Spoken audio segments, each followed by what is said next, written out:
अस्सलाम वालेकुम दोस्तों, मेरा नाम आसिफ खान और आप देख रहे हैं इंडियन मुस्लिम। कुरान दुनिया की एकमात्र ऐसी धार्मिक किताब है जिसमें साइंस के बारे में सबसे सटीक बातें लिखी हुई हैं। कुरान में लगभग 6000 से ज्यादा आयतें हैं, जिनमें से 1000 आयतें तो सिर्फ साइंस से रिलेटेड हैं। और दोस्तों, आज की इस वीडियो में कुरान में लिखी साइंसी बातों पर चर्चा होगी। मगर उससे पहले मैं हमारे नए साथियों से गुजारिश करूंगा कि वो हमारे चैनल को सब्सक्राइब जरूर करें, ताकि उनको इस्लाम से जुड़ी बहुत ही शानदार वीडियोस देखने को मिले। और शानदार वीडियोस देखने के लिए सब्सक्राइब करने के बाद ये घंटी को भी दबाकर ऑल का ऑप्शन भी सिलेक्ट कर लें, ताकि वीडियोस का नोटिफिकेशन आपको सही समय पर मिल जाए।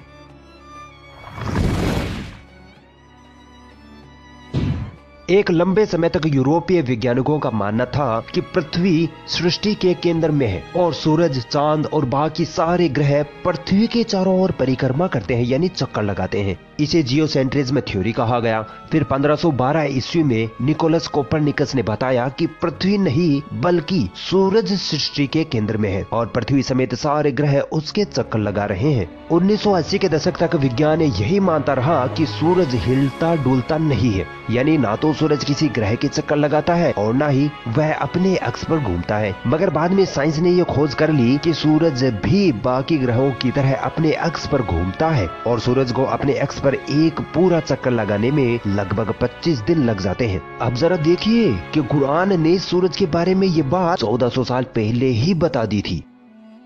कुरान में लिखा है, और वही अल्लाह ही है जिसने रात और दिन की रचना की और सूरज और चांद को बनाया। सब एक एक फलक में तैर रहे हैं। आखिरी लाइन पर गौर करिए, सब एक एक फलक में तैर रहे हैं। दोस्तों, वीडियो को ध्यान लगाकर देखते रहिए, बहुत ही शानदार बात बताई गई है इस आयत में। कुरान की इस आयत में अरबी शब्द यसबहुन प्रयुक्त हुआ है, जो कि शब्द शबहा से बना हुआ है। शबहा का मतलब होता है कोई ऐसी वस्तु जो अपने ही स्थान पर धीरे धीरे घूम रही हो। सूरज के साथ यसबहुन शब्द का आना यह प्रमाणित कर रहा है कि सूरज भी अपने अक्ष पर घूमता है। अब जरा दिमाग के घोड़े दौड़ाइए और सोचिए, क्या 1400 साल पहले लाखों करोड़ों किलोमीटर दूर की इतनी सटीक बात कौन बता सकता है।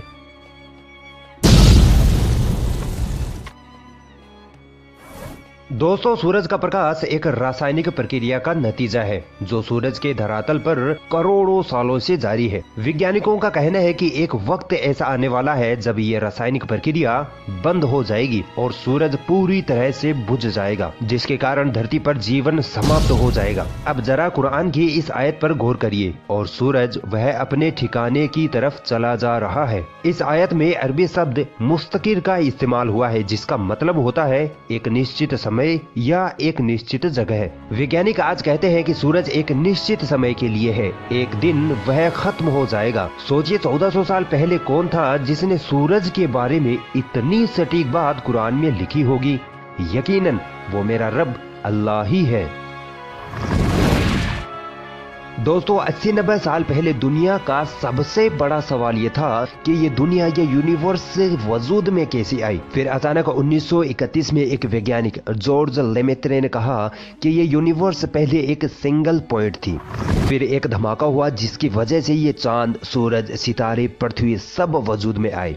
फिर कई सालों तक इस पे खूब रिसर्च हुई और इस बात को वैज्ञानिकों द्वारा मान लिया गया कि हाँ, एक धमाका हुआ था जिसकी वजह से ये यूनिवर्स वजूद में आई। फिर इस थ्योरी को नाम दिया गया बिग बैंग, यानी एक बड़ा धमाका। दोस्तों, कायनात की उत्पत्ति का पता तब लगाया गया जब बहुत से आधुनिक उपकरण मौजूद थे, तेज दिमाग वाले वैज्ञानिक मौजूद थे। तो ये कोई ज्यादा हैरान कर देने वाली बात तो नहीं लगती। हैरान कर देने वाली बात तो तब लगे जब इसी बात को 1400 साल पहले ही बता दिया गया हो, जिस वक्त ना कोई उपकरण था, ना कोई टेलीस्कोप और ना ही कोई तेज दिमाग वाला वैज्ञानिक। तो दोस्तों, हैरान हो जाइए, क्योंकि ये बात 1400 साल पहले कुरान में बता दी गई थी। कुरान में सृष्टि की उत्पत्ति के बारे में क्या लिखा है, जरा गौर से सुनना। क्या वे लोग जिन्होंने इनकार कर दिया है ध्यान नहीं देते कि यह सब कुछ आकाश और धरती परस्पर मिले हुए थे, फिर हमने इनको अलग किया। कुरान की इस आयत और बिग बैंग के बीच आश्चर्यजनक समानता से इनकार नहीं किया जा सकता है। बिग बैंग भी यही बताता है कि पहले आकाश और धरती परस्पर मिले हुए थे और एक धमाके के कारण ये सब कुछ अलग हुए, और कुरान की ये आयत भी हमें यही बता रही है।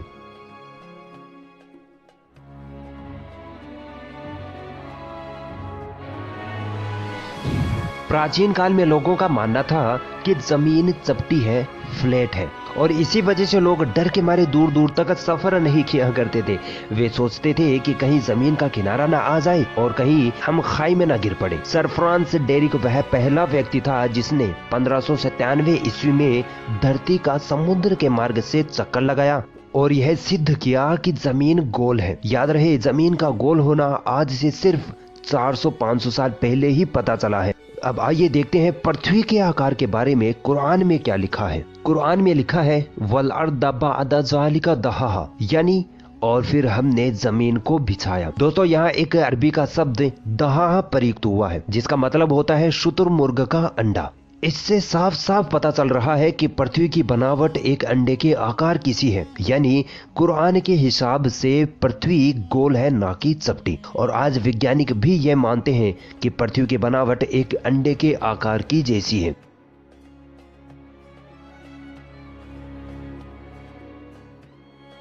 दोस्तों, लोग पहले ये सोचते थे कि चांद की जो रोशनी है वो चांद की खुद की रोशनी है, मगर आज साइंस हमें ये बताती है कि चांद की रोशनी उसकी खुद की रोशनी नहीं है, बल्कि सूरज से ली हुई रोशनी है। यानी सूरज का प्रकाश जब चांद पर पड़ता है तब हमें चांद चमकता हुआ दिखाई देता है। मगर ये अद्भुत बात कुरान में 1400 साल पहले ही बता दी गई थी। कुरान में लिखा है वही है जिसने सूरज को उजालेदार बनाया और चांद को चमक दी। इस आयत में सूरज के लिए अरबी शब्द शम्स इस्तेमाल हुआ है जिसका अर्थ होता है सुलगता हुआ चिराग या मसाल या दिया। दोस्तों, ये तीनों चीजें ही खुद से रोशनी पैदा करते हैं, तो इससे हमें ये पता चलता है कि सूरज की रोशनी जो है वो सूरज की खुद की रोशनी है। जबकि इस आयत में चांद के लिए अरबी शब्द कमर यूज हुआ है और चांद की रोशनी के लिए मुनीर शब्द का इस्तेमाल किया जाता है जिसका अर्थ होता है बोरोड लाइट, यानी ली हुई रोशनी या रिफ्लेक्टेड लाइट। अब आप सोच सकते हैं कि 1400 साल पहले कुरान फरमाता है कि चांदनी चांद की खुद की रोशनी नहीं है बल्कि सूरज से ली हुई रोशनी है। और आज साइंस भी यही कहती है कि चांद खुद से नहीं बल्कि सूरज की रोशनी के कारण चमकता है। तो तुम अपने रब की किन किन नेमतों को झुठलाओगे? अगर ये वीडियो आपको पसंद आई तो इस वीडियो को लाइक जरूर करें और भी ऐसी इंटरेस्टिंग वीडियोस देखने के लिए हमारा चैनल सब्सक्राइब जरूर करें और इस घंटे को भी दबाएं ताकि जब भी हम कोई नई वीडियो डालें तो उसका नोटिफिकेशन आप तक सबसे पहले पहुंच जाए।